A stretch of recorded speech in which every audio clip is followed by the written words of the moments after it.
Di malam Pasion keempat ini, sungguh kami menikmati anugerah dan kemurahan Tuhan.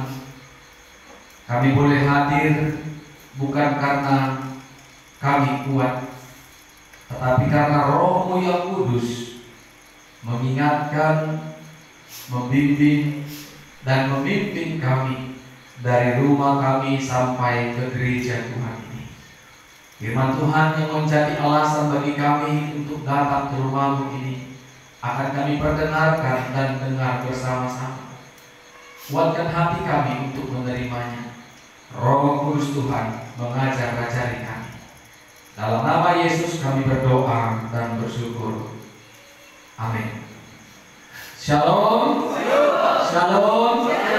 Terpuji nama Tuhan. Bapak Ibu yang masih setia dan taat dalam setiap ibadah malam Pasion, mulai dari malam Pasion pertama, kedua, ketiga, dan keempat. Saya percaya Bapak Ibu boleh petik pengalaman iman selama bermalam Pasion.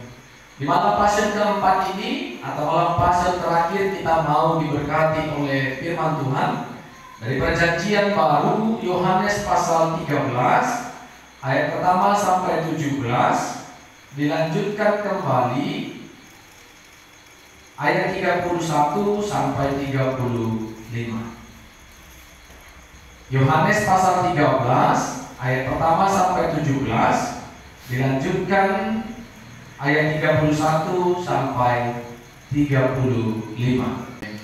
Bapak Ibu yang diberkati oleh Tuhan, tema di malam Pasion keempat ini melakukan perintah Tuhan.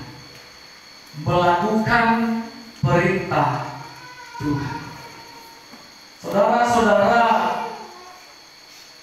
di malam Pasion yang keempat ini kita kembali mendengarkan pembacaan Alkitab, baik itu mulai perjalanan Pasion pertama sampai keempat ini.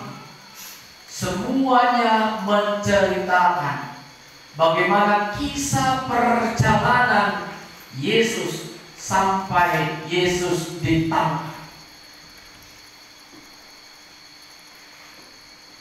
Bukan hanya perjalanan sampai Yesus ditangkap, tetapi kita melihat betapa banyaknya kebenaran yang disampaikan Yesus. Bukan hanya kebenaran, tetapi teladan-teladan yang begitu sangat-sangat sempurna dipertontonkan, diperlihatkan Yesus sebelum detik-detik penangkapannya. Dan malam hari ini kita belajar bagaimana Yesus yang datang sebagai Raja Damai, Yesus yang datang sebagai Raja yang membawa pembebasan dosa, Yesus yang datang dengan kerendahan hatinya. Dia datang bukan sebagai Raja dunia, bukan seperti pemimpin-pemimpin dunia masa kini yang harus dihormati, yang harus dihargai, yang harus ditakuti. Di mana kita cari seorang guru membasuh kaki murid-muridnya, tidak akan ada kita temui. Kalaupun itu ada kita temui, karena kita meneladani Yesus Kristus.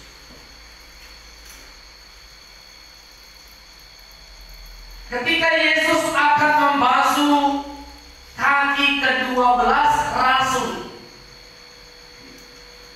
Rasul ini Bapak Ibu ke-12 murid Yesus. Jadi kita ini murid Yesus, bukan rasul.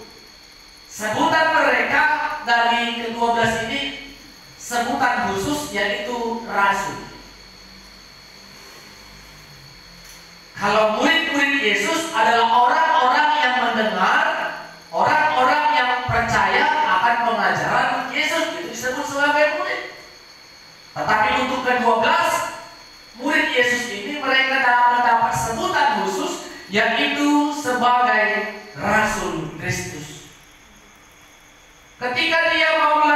pelayanan ini Bapak Ibu, tentu dia tahu setiap karakter ke-12 murid ini. Dia tahu siapa yang mengkhianati, siapa? Dia tahu siapa yang menyangkalnya, siapa? Petrus, Simon Petrus. Dia tahu siapa yang tidak percaya kalau dia sudah bangkit, siapa? Thomas. Macam lainnya, itulah yang tertulis di Alkitab. Dia tahu semua karakter ke-12 rasul ini. Dia tahu. Apakah karena Yudas mengkhianati Yesus, Yesus tidak membasuh kaki Yudas? Apakah ketika Yesus tahu Petrus menyangkal dia 3 kali, Yesus tidak membasuh kaki Petrus? Apakah ketika Yesus tahu Thomas akan tidak percaya kalau tidak menunjukkan tangannya ke lambungnya dan ke jarinya, Yesus tidak membasuh Thomas? Bukan. Lihat, Yesus tetap memperlihatkan kalau dia itu memang pemimpin yang datang dari surga, Raja damai, Raja yang sungguh-sungguh rendah hati.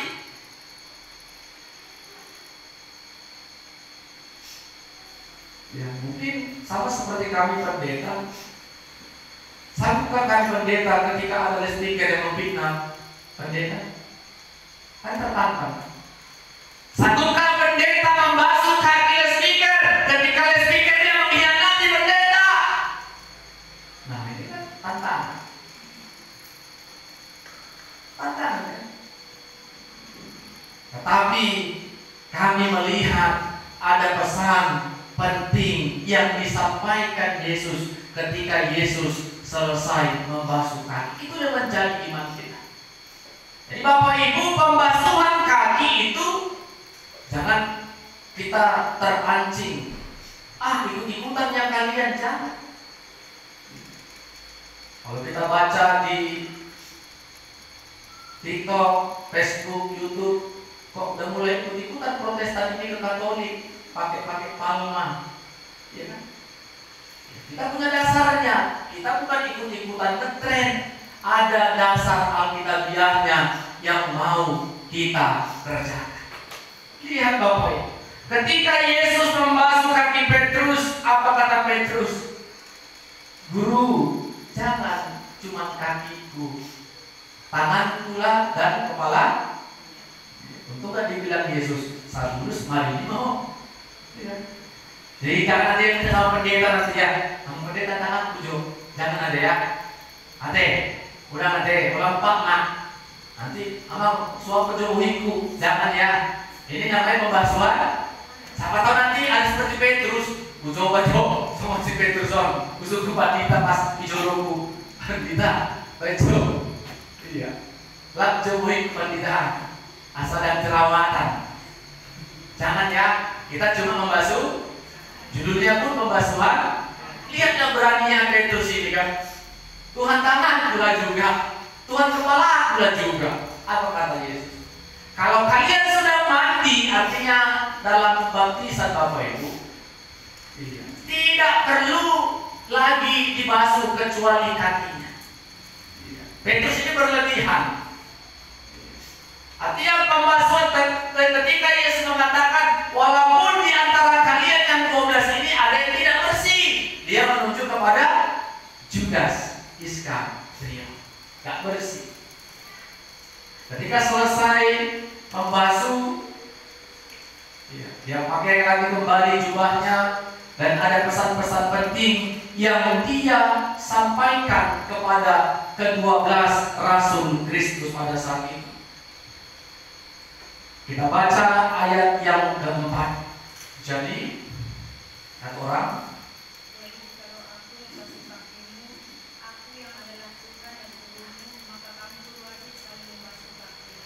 inilah yang menjadi alasan dasar setiap pelayan mengerjakan ini. Karena kalian percaya aku adalah guru dan Tuhanmu, maka kamu pun wajib saling membasuh kakimu. Wajib ini Bapak Ibu berarti tidak ada tawar menawan, wajib ikon. Makanya soal pati di bata molo bahasa tubana holan pati malima hodo naruh ikon. Ada yang nanti ikon pasal apamu naturas? Iya ikon. Berarti sebuah kewajiban yang tidak bisa lagi ditawar. Tuhan, bagaimana aku membasuh kaki yang telah mengkhianati aku dan boy? Bisa lagi kita bilang ini wajib. Wajib.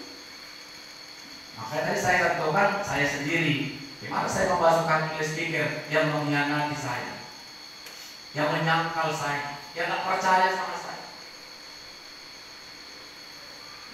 Tetapi itulah yang mau kita teladani. Karena ada perintah ini, maka kita harus kerjakan.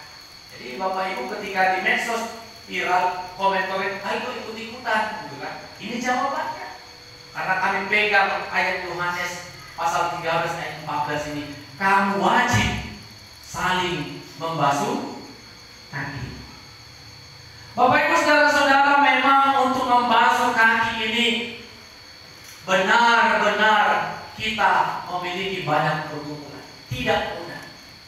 Tidak mudah. Membasuh kaki, memegang bagian yang paling kotor. Tapi itu harus kita kerjakan. Karena kita pelayan yang ditetapkan oleh Tuhan. Bapak Ibu saudara-saudara, ketika Yesus mengatakan hal demikian, kalau kamu itu mengingatkan kita, pendeta, guru Injil, dan kita speaker secara khususnya yang telah menerima tabalan presbiterian, memang harus wajib kita saling membasuh kaki. Ketika selesai Yesus mengatakan kepada murid-muridnya tentang kewajiban saling membasuh kaki, Yesus memberitakan tentang perintah baru. LAI membuat judul perintah baru. Tetapi kalau kita baca Injil-Injil lain tentang mengasihi, ini adalah perintah terutama dan pertama. Mengasihi Tuhan Allahmu dengan segenap hatimu dan mengasihi sesama manusia seperti dirimu. Tetapi dalam Injil Yohanes ini dicatat bahwa ini adalah perintah baru. Ayat 34, aku memberikan perintah baru kepadamu, yaitu supaya kamu saling mengasihi sama seperti aku telah mengasihi kamu. Demikian pula kamu harus saling mengasihi. Agar apa Bapak Ibu? Jawabannya ayat 35. Agar apa? Satu orang baca di speaker. Dengan demikian semua orang akan tahu bahwa kamu adalah murid-muridku, yaitu jikalau kamu saling mengasihi. Molo marsihahoro kanita amal inam dan pala adokon awal speaker duk jol mado tohor ade speaker ni metodis bapak di cician sian pambayan ta sian pangalahot ta dapat kerja dapat kasur di sono LS 2 majelis 2 kan pala sian pambayan mah. Amin.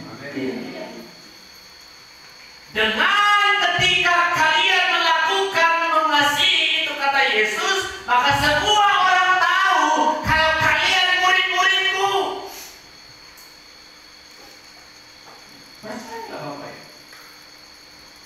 Dan pala tado PWMI doang. Kalau PWMI do tiap hari yo paling ngebarai pematana sia-sia PWMI-mu. Amin. Iya. Sia-sia. Ikut ada tuh perbedaan sebelum masuk PWP masuk. Kalau samanya kita kan tadi kan doa mengalir kan evaluasi. Kita harus evaluasi. Apa sih bedanya aku udah PWP sama nggak PWP? Kalau samanya, begitu juga kita dengan majelis. Apa bedanya? Kita dengan jemaat biasa, kita evaluasi diri kita. Majelis naik lagi les speaker, naik lagi ke guru Injil dan kami ke pendeta. Apa bedanya? Apa yang membuat beda? Warna apa yang ada pada kita? Bapak Ibu, saya juga termotivasi saya catatkan dalam hidup saya ini harus punya nilai jual. Jadilah orang yang punya nilai jual. Jadilah. Tak kalah banyak bicara. Setiap pribadi itu ada harga nilai jual. Contoh, mulai lahir dia sampai dia meninggal dapat gabus. Itu nilai jual Bapak. Mulai lahir dia sampai meninggal ramah. Itu nilai jual. Mulai lahir dia sampai meninggal dake acir rohan dengan lain-lain. Itu nilai jual. Jadi nilai jual dan melalui intelektual bukan. Ada nilai jual kita. Ajipe bae nama tamu tong worong do muruku. Itu nilai jual istri. So dia pe pambayan ini anakku dan dia kutuk akal piro paru kan itu nilai jual. Dengan demikian orang akan tahu siapa kita punya harga di mata Tuhan. Di sanalah kita terlihat kalau kita punya kualitas iman kita bukan hanya bertumbuh tetapi berkembang. Jangan bangga berapa minggu yang lalu kami katakan iman kita kering. Bertumbuhlah terus, bertumbuhlah. Lihat kalau kita ingat pesan Yesus ini. Pertama, Yesus sudah memberikan teladan yang mengkhianatinya, yang menyangkalnya, dan yang tidak percayanya. Yang percaya dia basuh kakinya. Sehingga dia dengan leluasa mengatakan perintah baru. Kamu harus saling mengasihi karena aku juga sebagai Tuhan dan gurumu sudah mengasihimu walaupun engkau mengkhianati aku. Walaupun engkau menyangkal aku mengasihi kamu. Teladan yang begitu nyata dipertontonkan, diperlihatkan Yesus. Dakolan hata-hata.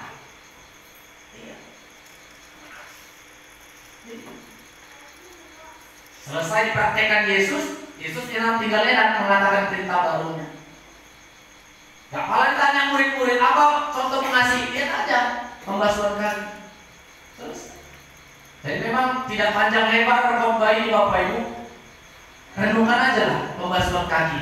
Itu makna di malam Paskah keempat ini. Kita sama-sama dilatih datang ke altar Tuhan ini. Kalau kita sungguh orang berdosa. Jadi jangan ada bangga. Oh, mana yang pangkat tuh ngaitiup Pak Hezron Patwina. Jangan bangga. Bersyukurlah. Iya bersyukur. Jangan nanti ngaitiup patu. Jadi akan nama desa, nama Sitio kan? Marang Iboru, Gunung Majo, karena kita memang di daerah perkampungan. Kita pilih nanti. Karena nanti pasti Bapak Ibu senyum-senyum. Seharusnya hening menjadi tawa-tawa. Jadi Bapak Ibu nanti speaker kita berbaris 6 speaker, 1 pendeta berarti 7. Kita lihat namanya orang yang tidak ada berhubungan kepada kita. Agar kita memang menikmati. Bayangkan orang yang kita basuh ini telah menghina kita. Kita sanggupkah seperti Yesus ini? Bayangkan mereka yang kita basuh ini menyangkal kita, mengkhianati kita, memfitnah kita. Jadi mari Bapak Ibu, ketika pelayanan pembasuhan kaki ini bergumullah sebelum Bapak Ibu datang ke altar Tuhan. Bergumullah. Sesungguhnya Bapak Ibu, saya dan guest speaker ini sama-sama berdosa. Tetapi itu tidak menjadi alasan bagi kita untuk tidak mempraktekkan teladan Yesus. Karena kata Yesus, karena aku telah memberikan teladan kepada kamu, kerjakanlah teladanku ini. Jadi Bapak Ibu, besok kita Jumat Agung, kalau boleh puasa lagi. Ya, saya tadi makan terakhir jam 6.30. Pulang jangan lagi makan miso. Kalau perlu minum air putih minumlah. Tapi ada yang belum makan malam ini? Ada. Wah, kalau ada yang belum malam, makanlah dulu. Nanti asal kampung salah pendeta. Ya kan? Pokoknya kami menghimbau. Nanti Bapak Ibu bilang, nah ada himbauan kita. Iya. Besok kita masuk jam 2, ya pulang jam 3, pulang buka puasa lah. Boleh minum air putih, tapi jangan kebanyakan. Ya, puasa lah. Karena kita mau merasakan minimal sedikit. Gimana sih kesusahan Yesus di kayu salib? Kita tahan dulu nafsu kita. Nah, Marisa, tahan Jo, tahan. Kenapa lo bere? Ya kan ini kan tes kan. Masa 20 jam gak tahan? Yesus bere, dicampur, ditampar, diludahi, dicaci maki, tahan. Nanti apa bere ngata? Iya, masih bere kan main tahan. Kalau kata bapak-bapak tahan lah. Ya tahan. Namanya coba, tahan ke aku melawan keinginan daging. Ya tahan ke aku. Ku tahan dulu, ku tahan. Jadi kami hanya mengimbau, mengingatkan kiranya Tuhan menguatkan kita melewati masa Kamis Putih ini sampai mengantarkan kita esok hari pada ibadah Jumat Agung. Datang Bapak Ibu, ajak keluarga, karena di sana kita juga akan menikmati darah sebagai lambang yaitu anggur, tubuh yaitu roti. Datanglah. Kami mengundang Bapak Ibu datang ke meja kita. Kenapa kami ingatkan? Unang Dumar Sahib, Jojo Mandita. Tinggi sehat. Ada ulo na berdia, semua di malasan na. Ada dong. Jojo Mandita. Pandita tiba-tiba naman kan. Pas sehat datanglah. Ajaklah. Ajak, pas sehat datang. Iya. Pas sehat datang, jangan nanti sehat dia, seminggu lagi sakit, pendeta datang ke rumahnya. Jangan. Ya kalau pendeta diundang ya datang. Tapi kan Tuhan tahu. Kenapa pas ada pelayanan khusus kamu nggak datang? Iya. Mari Bapak Ibu ya, kami mengundang Bapak Ibu, datanglah.